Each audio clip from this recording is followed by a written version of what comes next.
wealth. And so what are some cures? How do you cure this? Sayyid Ladi says, greed, this dangerous spiritual order, can be treated by believing in Allah on the last day. Satisfaction can only be achieved by strengthening one's spirituality and developing moral excellence.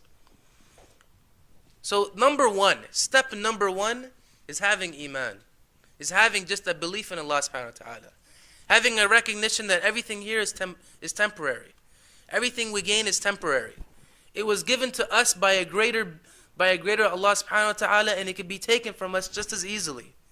And so our obligation here is to think about what we have and how we can give it for the best of good, the best of purposes. So that's step one, is iman.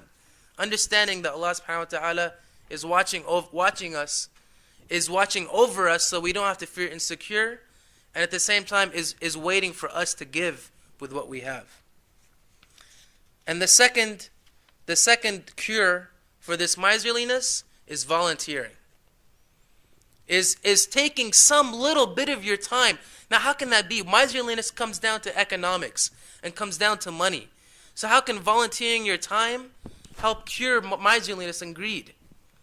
Because when you give your time, when you volunteer, you're telling yourself, I recognize that I could be accumulating right now, or I could be gathering resources, I could be gathering wealth, but no, this time I will set aside for giving to others. And volunteering, sometimes the biggest hurdle to volunteering is telling yourself, I don't know what to do. Right? One website, volunteermatch.com. A website that we should all have on the back of our heads. And if there's ever a weekend where we say, I don't know what I'm doing this weekend, volunteermatch.com. Go and search, look up an event date, look up your home, your area, and see how many people you can gather with you, and do a search on it. And you'll be surprised the flood of opportunities that are available right here just in Los Angeles, where you can help pass out food at a homeless shelter, go to a Habitat for Humanity and build a home, go to a hospital and help just sit down with patients and talk to them. Very basic, simple things that don't require huge investment, but they're just a start to saying, I'm volunteering my time, and I recognize that Allah has given me this time and this wealth, I need to give back through it. And lastly, brothers and sisters, is setting aside. We have the concepts of khums and zakat, but setting aside an amount each month and telling yourselves, this month I'm putting aside this amount of money. And it doesn't have to be a number. There's no baseline number. Obviously, there are baseline numbers that come down to khums and zakat. But for you personally, your monthly amount, you figure out that amount. But set an amount each month.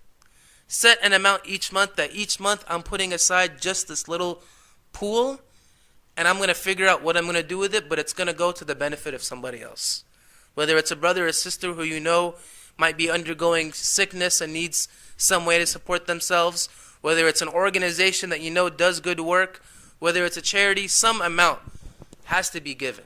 And so to review the three cures for this: faith in Allah subhanahu wa ta'ala, giving your time to charities and to organizations and to communities like this, and setting aside some monthly amount to say, my wealth is also belongs to those around me, and I will not allow myself to be the cause of the hunger of others.